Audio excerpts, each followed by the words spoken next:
Bienvenidos a una nueva edición de nuestro consultorio psicológico online. Como cada jueves nos reunimos a las 4 de la tarde para compartir un tema relacionado a la psicología y que sirva además para el aporte social. Recuerde que usted que nos sigue a través de las redes sociales puede hacer sus consultas para compartir hoy con nuestra invitada, la cual para el día de hoy hemos tenido el gusto de contactar con la doctora Yesenia Casapía Guzmán y vamos a tratar con ella el tema intervención en tendencia suicida. ¿Cómo está, doctora Casapía? Un gusto tenerla en el consultorio psicológico. ¿Cómo está? Muy buenas tardes. Primero agradecer la invitación y bueno, para mí también es un gusto estar con todos ustedes. Muy bien. Justamente yo hacía la mención del tema, un tema que normalmente en la sociedad de hoy en día logramos identificar. A veces en las noticias solemos encontrar este tipo de casos, ¿no? La tendencia suicida, y a veces el análisis que se hace posterior. Bueno, hoy día lo vamos a hacer antes de que sucedan las cosas y con usted vamos a lograr entender a fondo este tema. Así que le doy el pase para que usted lo vaya desarrollando. Muchísimas gracias. Bien, como bien lo has mencionado, sí, es un tema que debe abordarse con mucha anticipación y con mucha seriedad, puesto que muchas veces nos damos cuenta de que esto realmente ha sucedido mucho después, ¿no? Y algunas veces podemos confundir algunas características que suelen presentarse en las personas con estados depresivos o con de repente alguno otro problema que puede desbordar o puede terminar en una conducta, ya no solo en una conducta suicida, sino en un acto suicida, ¿no?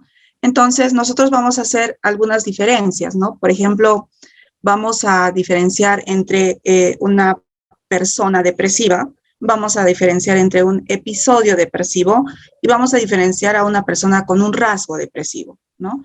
En el primero, por ejemplo, en un trastorno, nosotros vamos a ver que el tiempo en donde la persona está triste, con ideas catastróficas, con ideas desvalorativas, con ideas de una cognición o de pensamientos elaborados respecto a la conducta suicida, es por mucho tiempo, ¿no? Además, vamos a ver en estas personas que también por mucho tiempo tienen descuido en su aspecto personal, tienen problemas de alimentación, tienen problemas de sueño, ¿no? Y además puede llevar de comorbilidad o aunado a este problema otro tipo de problemas como puede ser la ansiedad, como puede ser el estrés, como puede ser comorbilidad con otros trastornos. Luego tenemos el episodio, ¿no? El episodio es aquel estado en donde la conducta depresiva solamente es por un tiempo, luego de haber sucedido una situación caótica, una situación traumante, una situación de pérdida para la persona, ¿no? Entonces, es normal que por un tiempo esta persona esté deprimida, pero que en este tiempo hay que tener una observación de este comportamiento para poder darle el acompañamiento adecuado a este episodio depresivo para que no se convierta en algo más crónico o en algo más largo, ¿no? Luego tenemos la persona que por alguna razón dentro de su desenvolvimiento o de su desarrollo de su personalidad tiende a estar triste siempre, tiene rasgo depresivo de personalidad. Probablemente esta persona con un rasgo depresivo de personalidad puede rumiar ciertas ideas, pero no va a llegar al suicidio, a menos que haya un acontecimiento súper fuerte y desborde las características de afronte, las características de soporte a este estado depresivo, ¿no? Luego de hacer esta aclaración, voy a pasar un poquito a hacerles algunos comentarios un poco mucho más específicos respecto al tema. Para esto voy a compartir pantalla. En la intervención de la conducta suicida, es importante conceptualizarla y para esto vamos a mencionar de que la conducta suicida incluye el suicidio o el intento de suicidio. Las ideas de suicidio hacen referencia a la existencia de pensamientos y planes del suicida. Es importante en este sentido también hacer el encuadre de la persona que está con este tipo de pensamientos, con este tipo de conductas, con este tipo de ideas. Hay personas que pueden ser parte de un trastorno de personalidad depresivo. Hay personas que esta conducta, este comportamiento va aunado a un cuadro psicótico. Hay personas que pueden tener también este tipo de comportamientos porque de fondo tienen una enfermedad degenerativa, o también puede ser consecuencia del consumo de sustancias tóxicas. Hay muchos jóvenes, por ejemplo, que van a consulta y dicen, no sé por qué estoy triste, de vez en cuando estoy muy bajoneado.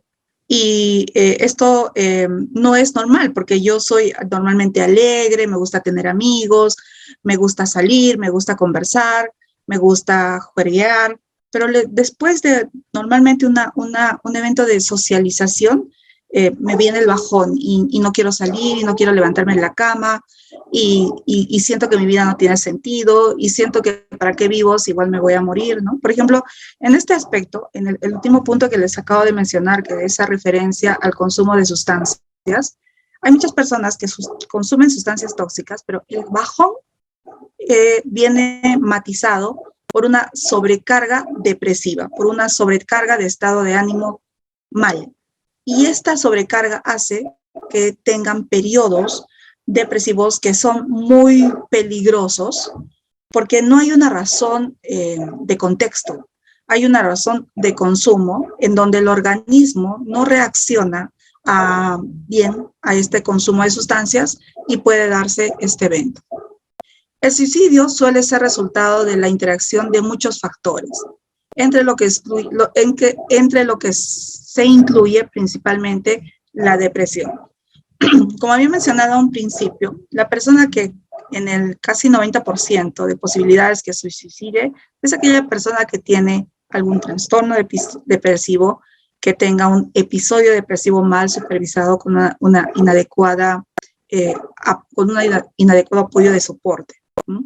Entonces, cuando nosotros vamos a identificar a alguien que está pasando por esta situación, un amigo, nosotros mismos, una persona muy cercana, tenemos que identificar o ayudarlo a identificar qué es lo que le está sucediendo para manejar adecuadamente la prevención en estas conductas.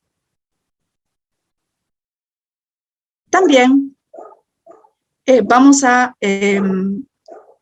hablar de 3 principios fundamentales para la intervención terapéutica. En la intervención terapéutica, lo que nosotros debemos evaluar en un principio es la actividad, luego la autoridad, y luego vamos a evaluar las implicaciones de los otros.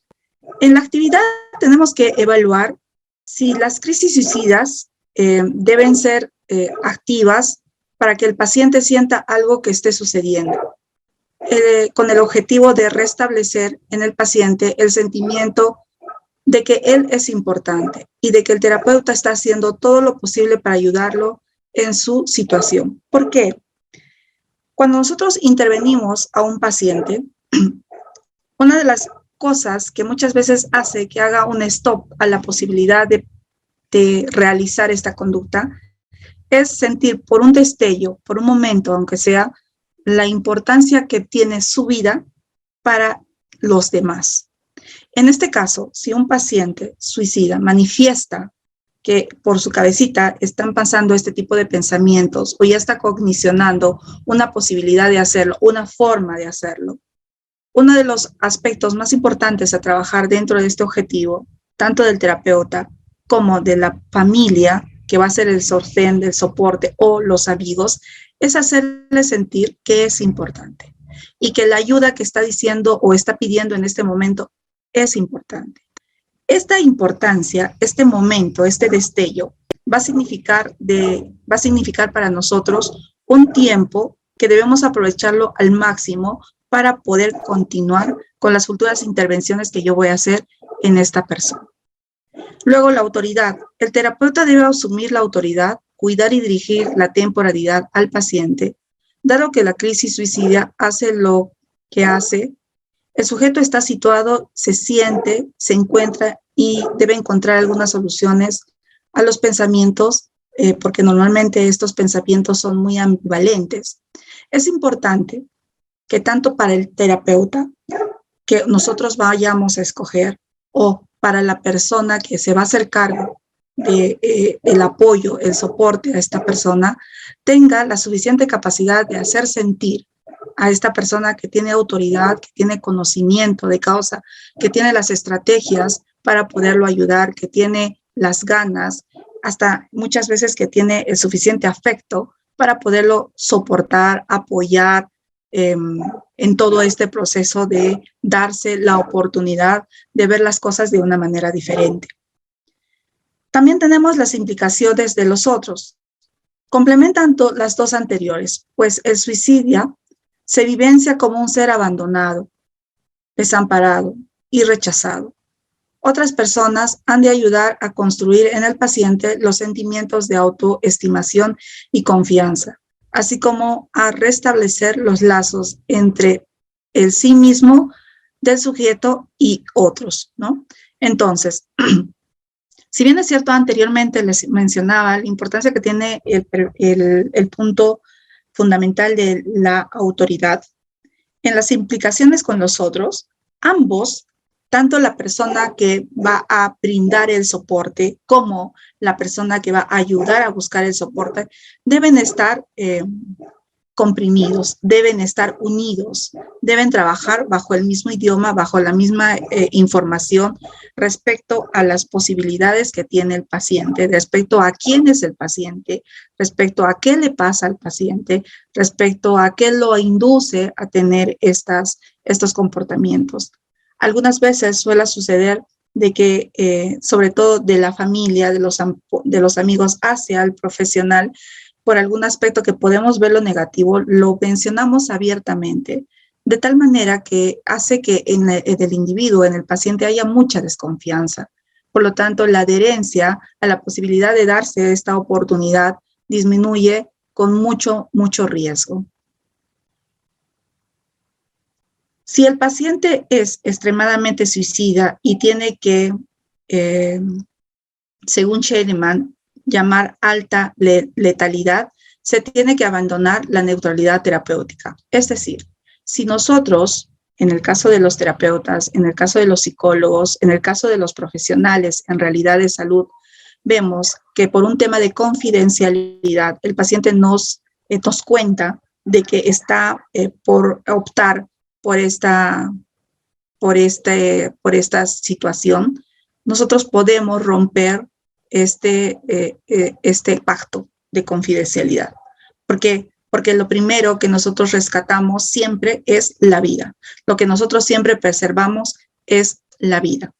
Entonces, rompemos esto no porque estemos yendo en contra de la ética, sino porque es importante salvaguardar la vida y el bienestar de esta persona, ¿no? Algo parecido también hacemos con la familia, ¿no? Muchas veces las personas muy cercanas que por alguna razón conocen del tema o saben del tema, tienen mucho miedo a hablar porque tienen mucho miedo de romper la confianza, entre comillas, que les ha dado la persona con esta tendencia, y a veces cuando suele suceder el acto, no pueden superar, tienen otro tipo de problemas por la culpa que genera el no haber hablado en su momento, ¿no? Entonces es bien importante la psicoeducación a estas personas y hacerles entender que hay momentos y momentos para guardar un secreto.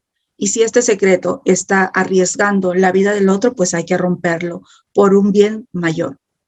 Es necesario dar el apoyo a la persona con estos comportamientos, darle tranquilidad, hacerlo sentir que es importante, que su opinión es importante, asegurarle que nosotros estamos listos para ayudarlos, ¿no? Entonces, esto va a permitir pequeñas pausas. O sea, esto no va a arreglar el problema en un principio, pero sí va a permitir darnos o darles pequeñas pausas para que en esas pausas, tanto los profesionales, la familia o los mayores soportes, en este caso, por ejemplo, si estamos en un ambiente educativo, las personas podamos buscar ayuda en la tutoría, en los sistemas de apoyo psicopedagógico, para que podamos un poco acompañarlo, acercarnos a esta persona y ayudarlos.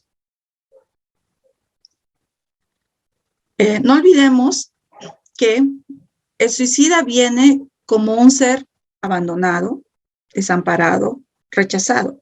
Y que si estamos hablando de un tipo de depresión, el que tú le digas solamente, no estás abandonado, te queremos, no te sientas así, probablemente no impacte. Pero ustedes me preguntarán, ¿pero por qué hace rato nos decía que debemos aprovechar esas pequeñas pausas? Porque también en un principio les decía que una de las cosas que nosotros debemos observar es identificar con qué tipo de personas estoy o con qué tipo de persona estoy trabajando enfrente. Si esta persona con esta tendencia es de mucho tiempo, si esta persona es producto, por ejemplo, de un momento depresivo por el que está pasando porque algo le ha sucedido hace muy poco, como la muerte de un ser querido, como un accidente, como la pérdida de un trabajo, como una ruptura amorosa, o como de repente una enfermedad, el enterarse de una enfermedad crónica, ¿no? Entonces, nosotros tenemos que tener mucho cuidado en qué o a quién se los decimos. Esto significa, por ejemplo, que nosotros tenemos que tener mucho cuidado en la interacción con los otros, en la interacción que está haciendo el paciente con los otros. Vuelvo a repetir, en este punto es muy importante preparar a la familia, al contexto que rodea a esta persona para poderlos psicoeducar y para poderles los alcances de comportamiento adecuado respecto a lo que le podría estar sucediendo. Hay pasos a seguir en la intervención terapéutica. Lo primero que nosotros debemos hacer es establecimiento de una relación mantenida y obtención de la información. El terapeuta que debe de brindar esperanza y ayuda, aceptando al paciente y sus problemas. Él debe informarle al paciente que valora sus acciones como una llamada de socorro, dándole una posibilidad de comunicación en caso de necesitar ayuda urgente, ¿no? Muchas veces nosotros, dependiendo del tipo de persona que busca ayuda, debemos evitar tener mucho contacto a las preguntas que nos hacen continuamente fuera de consulta, porque esto es un poco no educar al paciente en la adherencia a lo que yo le brindo como tratamiento, ¿no? Pero en el caso de la conducta suicida, sí debemos abrir como un paréntesis o un espacio en casos de emergencia, porque si esta persona está a punto de hacerlo y nos llama, nosotros debemos tener redes para poder intervenir y evitar lo más pronto posible este comportamiento. Es ahí cuando nosotros sí abrimos la posibilidad de sí dar una respuesta o sí dar de repente un espacio para que se pueda comunicar esta persona o los miembros más cercanos de la familia para darnos este socorro o darnos esta pregunta de auxilio. También tenemos mucho que ver con la identificación del problema central y contrato terapéutico. El terapeuta selecciona el problema que le parezca central y se lo formula al paciente, lo cual le propone a este un propósito y una dirección. El terapeuta, como todo un experto objetivo, debe seguir un número de alternativas de conductas a seguir. Y todas deben proponer posponer el acto y no aliarse con la idea de muerte, ¿no? Nosotros podemos plantearle un periodo con pasos a seguir y podemos plantearle el hecho que se aperture a esta oportunidad. Y si luego de esos pasos él no lo hace, darle la oportunidad de elegir. Obviamente, esta última parte que les acabo de decir no va a ser así de literal para nosotros respecto al paciente, pero para el paciente respecto a nosotros sí. Porque lo que nosotros debemos hacer con este tipo de pacientes es ganar tiempo para poder realizar la intervención. En muchos casos, cuando la depresión pertenece a un trastorno depresivo o cuando el nivel degenerativo de la enfermedad hace que su depresión sea muy bien crónica o el nivel de trastorno de otro tipo límite o tipo de una enfermedad degenerativa sea muy al borde. Entonces nosotros sabemos de que es un tiempo que estoy pidiendo, pero para el paciente es importante que le demos la libertad, ¿sí? Nosotros en este encuadre, vamos a tener muy en cuenta la evaluación del potencial suicidio. El principal propósito para este caso es mantener al paciente en lo que debe ser en la habilidad y la probabilidad y ocultar el intento, evitar el intento. Para esto nosotros que tenemos que tener en cuenta con quién estamos trabajando. Si es un esposo, si es una madre, si es un familiar, si es un amigo, si es un hijo, si es un estudiante, si es un compañero.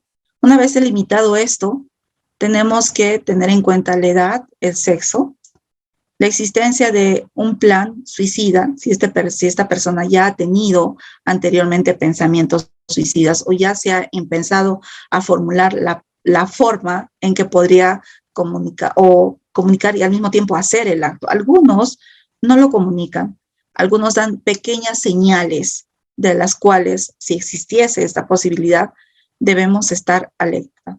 Otro punto importante que debemos tener muy en cuenta es la existencia del funcionamiento de la personalidad, porque hay personas que parecen que no se van a suicidar y que solamente de repente manifiestan un comportamiento muy histriónico, muy de llamar la atención, mucho de prestar o de hacer cosas para que los demás estén pendientes de él, pero que pareciera que no se va, su intención no es suicidarse.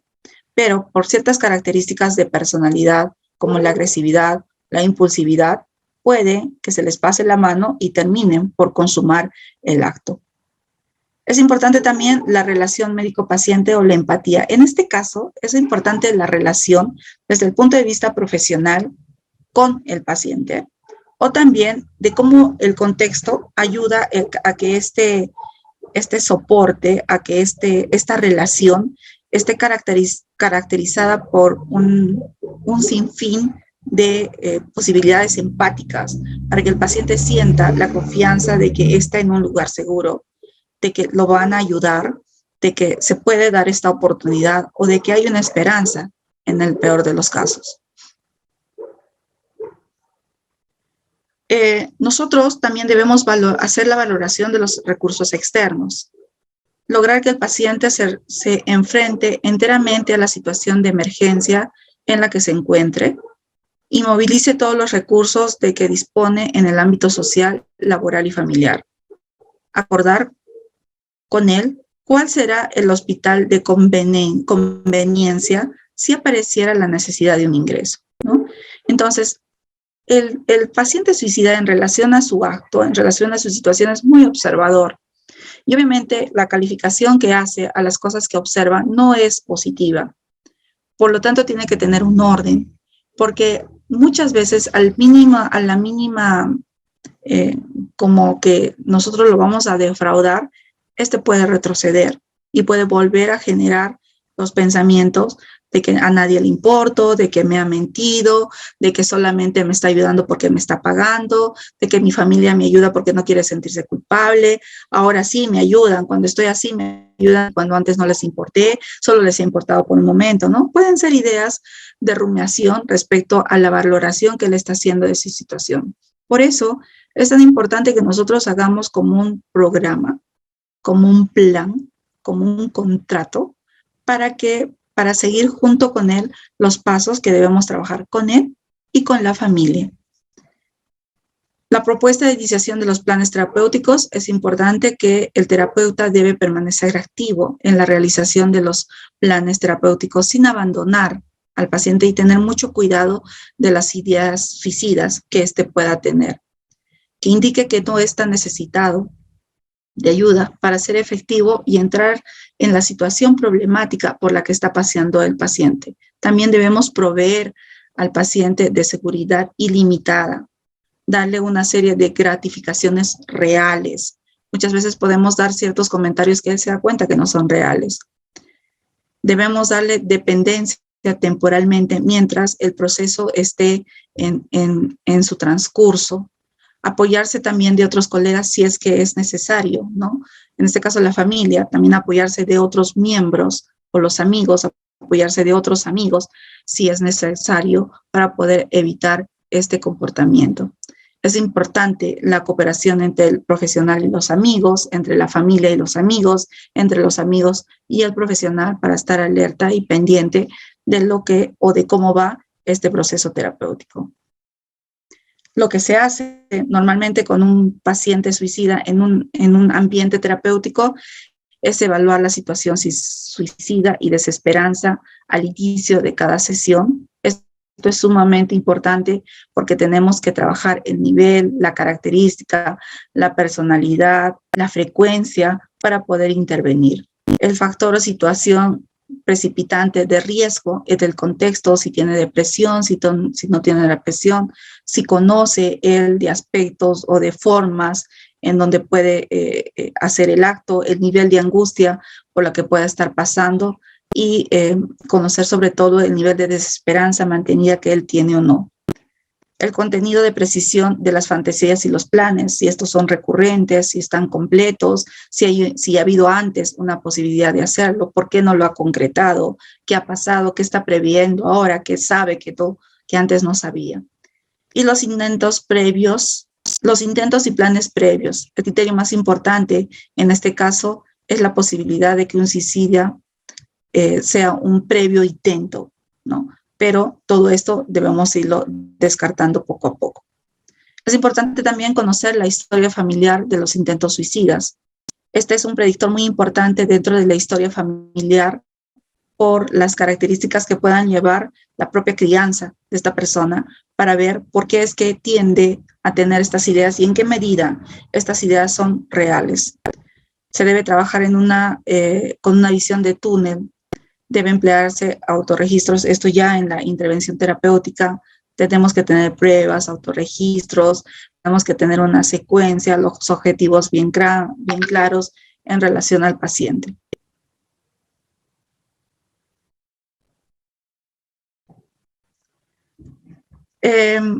Ross sostiene que la perspectiva cognitiva utiliza 3 recursos básicos para modificar los sistemas informales alterados que producen en una visión de túnel. Primero, se refiere al peso de la evidencia en bruto, que implica la exposición sistemática del individuo a numerosos y repetidos hechos. Implica también proveer un sistema de creencias, esquemas alternativos que permitan una explicación distintiva del paciente sobre la realidad de las vivencias, permitiéndole aprovechar y proteger desde el punto de vista de la psicología. Y también está dirigido a educar al paciente para que comprenda la naturaleza emocional y situacional de sus distorsiones cognitivas, para que este modelo permita la entrada de una nueva información al sistema y modificar o bloquear heurísticos dirigidos y de tendencias negativas para el sujeto. Muy bien, hasta acá les quiero compartir debido al tiempo que tenemos. Voy a dejar de compartir.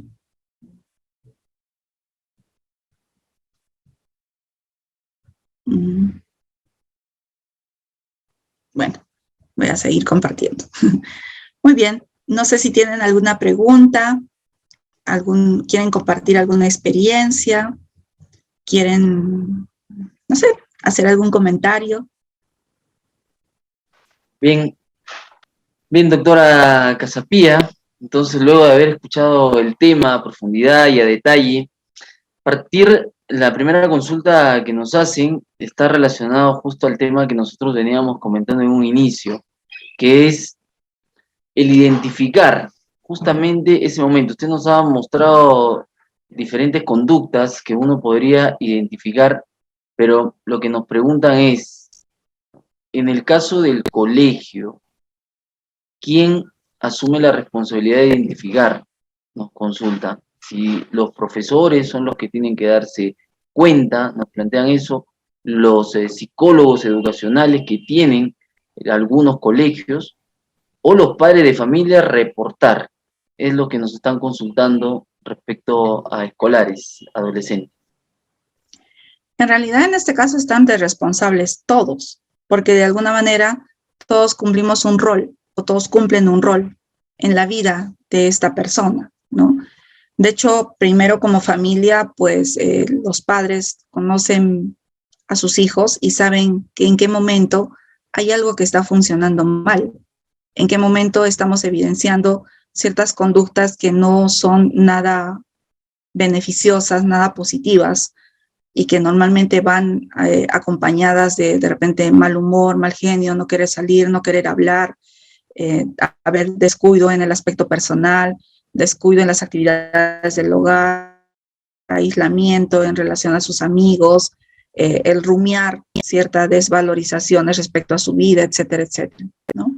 Lo mismo pasa en el colegio, en todos los colegios, en todas las instituciones superiores hay todo un sistema de seguimiento al estudiante, ¿no? Que tiene que ver con que el profesor, en este caso, vea por qué este alumno tiene bajo rendimiento, o por qué este alumno ha cambiado de comportamiento, o por qué este alumno se muestra más agresivo. Entonces, como profesor, sobre todo en las clases presenciales, nosotros vamos a evidenciar estos cambios y de hecho nos vamos a preguntar que esto no es normal, algo está sucediendo. Y si tengo la confianza con el alumno, hablaré con él. Y si no tengo la confianza, porque no me permite tener la confianza, pues hay los sistemas de tutoría o hay los sistemas psicopedagógicos que se puede remitir. Lo importante acá es actuar a tiempo. Es que cuando nosotros encontramos una conducta diferente, debe ser una señal de alarma. Esta señal de alarma lo que nos está diciendo es que si no estás en tu rol, si de repente no estás en la suficiente confianza, en la suficiente empatía con la persona que tienes miedo, que esté en riesgo, pues busca ayuda, ¿no? Si eres docente, buscarás ayuda del tutor, buscarás ayuda del psicólogo de planta del colegio, ¿no? Si eres padre, averiguarás cómo está en el colegio, cuál es la opinión que tienen respecto a su hijo, consultaré a dónde puedo llevarlo, qué puedo hablar, qué puedo decir, a dónde puedo recurrir, ¿no? Entonces, es de todos. Bien, doctora, gracias por esa primera respuesta. Nos hacen una segunda pregunta y esta está relacionada a cuando la persona ya ha intentado suicidarse en más de una ocasión. Esto, ¿cómo se tiene que manejar? ¿Necesita un control especial, una atención especial, si es que ya tiene reiterados intentos? Claro que sí, porque si ya tiene reiterados intentos, ya no estamos hablando de un episodio producto de una situación dolorosa que está pasando la persona. Estamos hablando de una forma de afrontamiento negativo que tiene la persona. Y normalmente esta inadecuada forma de afrontamiento puede estar ligado ya a un trastorno, ¿no?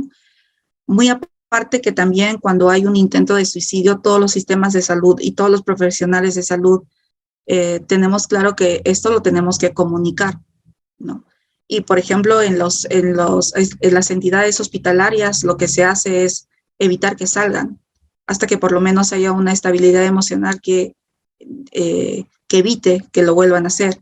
E incluso, si quieren salir, ellos firman, o alguien que está a cargo de ellos firma bajo responsabilidad su salida con la condición de que hagan un tratamiento de intervención en su tiempo, ¿no? Ahora, algunas veces lo que suele suceder es que la familia se agota de estos procesos de intervención porque son largos, ¿no? Pero de hecho sí, si hay muchos intentos de suicidio, tiene que ser acompañado no solamente del acompañamiento del profesional psicólogo, en este caso, sino también del acompañamiento del profesional en psiquiatría, porque probablemente para que haya llegado a este nivel, vuelvo a repetir, hablando de un trastorno que implica una intervención multimodal de muchos profesionales en función a la causa de esta conducta, ¿no? Bien, doctora, y justamente la siguiente pregunta tiene relación con lo que usted acaba de mencionar. Nos consultan respecto a algo que usted mencionó, de la depresión como primera etapa para llegar al punto del intento del suicidio. Y nos consultan si en la etapa de la depresión existe un momento en el que la persona tiene que ya medicarse. Esta identificación de que una persona ya necesita pasar al psiquiatra y ya no basta con el tratamiento psicológico, ese momento lo identifica el psicólogo, lo identifica el psiquiatra, tiene que llevar ambas consultas para determinar qué se va a hacer. Tiene que llevar ambas consultas, porque si bien es cierto, el psicólogo va a hacer la evaluación descriptiva de un diagnóstico personológico y va a ser un diagnóstico nosológico. En este diagnóstico nosológico, que tiene que ver mucho con el cuadro clínico de un trastorno, lo más probable es que sugiera también la intervención del médico para confirmar y para ser más estricto de acuerdo al objetivo de cada profesional, termina determinando qué tipo de depresión tiene, ¿no? Si estamos hablando ya de un trastorno, de hecho tiene que verlo el psiquiatra, y sí, muchas veces el tratamiento tiene que ser de ambos, ¿no? Porque si bien es cierto, tiene que haber un tratamiento farmacológico que equilibre el funcionamiento de los neurotransmisores o de la falta de algunos recursos químicos que están generando esta falta de capacidades de que el organismo se active. Tiene que ser el psiquiatra, y complementado a una psicoterapia, el tratamiento es mucho más exacto, ¿no? Bien, y la última consulta que nos hacen está relacionado al grupo etario. Normalmente solemos ver de que las personas con intentos suicidas son adolescentes, jóvenes, justamente por los problemas que usted planteaba, ¿no? Las situaciones que se pasan en esas edades, ya sea una relación de pareja, alguna decepción en algún proyecto personal, pero nos consultan en el caso de los adultos mayores.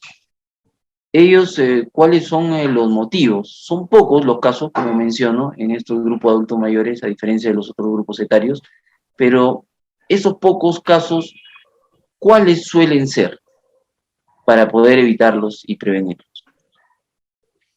Bueno, hay aspectos sociales que hacen que el adulto mayor se deprima, ¿no?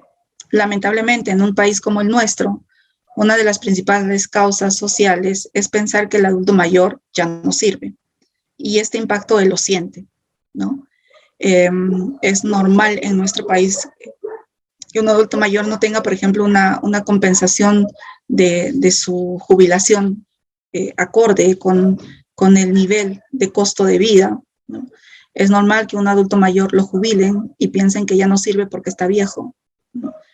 Esas son muchas de las primeras razones, la separación o jubilación de sus centros laborales, ¿no? Otro es que el adulto mayor, a pesar de que sabe que es parte de ese ciclo vital, el ir perdiendo algunas funciones, las empieza a perder. Y el adaptarse y aceptar esta nueva situación también puede ser una causa de estados depresivos o depresiones, ¿no? Como es el caso, por ejemplo, de que van perdiendo la audición, van perdiendo la memoria, van perdiendo la visión, la fuerza a nivel muscular es mucho más débil, el nivel de fortaleza a nivel de los huesos también es mucho más débil. Hay ciertas enfermedades propias del adulto mayor que necesita un proceso. Y equívocamente, los demás lo que solemos hacer es sentenciarlos por sus males, ¿no? Y olvidamos de que en algún momento todos vamos a ser viejos. Entonces, el no ser comprendidos, el no ser aceptados en este nuevo ciclo vital que le toca vivir a ellos y que en algún momento nos va a tocar vivir a todos, es lo que los deprime. La falta de comprensión, la falta de aceptación. Aparte, que también ellos experimentan que aunado a ser adulto mayor, también va a venir aunado otro tipo de enfermedades, ¿no? Problemas a la piel, problemas al corazón, problemas a los riñones, que son parte del desgaste propio del organismo. Ahora, ¿es muy peligroso una depresión en un adulto mayor? Sí. Porque si bien es cierto, probablemente un adulto mayor no se suicida, porque como bien mencionaba Eric, no hay estadísticas altas de suicidio, pero indirectamente es algo parecido, porque el adulto mayor deprimido se deja morir. No es que va a inducir el suicidio de frente, pero se deja morir, ¿no? Acompañado a que una depresión puede acelerar un accidente cerebrovascular, una demencia senil, ¿no? Puede acelerar un proceso de problemas cardíacos, por ejemplo, ¿no? Muy bien, doctora Yesenia Casapía, muchas gracias por sus respuestas, muchas gracias por la explicación también del tema que hemos trabajado el día de hoy y agradecemos a las personas que nos han hecho llegar a sus consultas a través de las redes sociales. Les recordamos que este material va a quedar también publicado para que las personas que nos siguen puedan disponer de él en cualquier momento. Hoy hemos tratado el tema intervención en tendencia suicida con la doctora Yesenia Casapía Guzmán. Doctora, muchas gracias. A ustedes, muchísimas gracias y hasta pronto.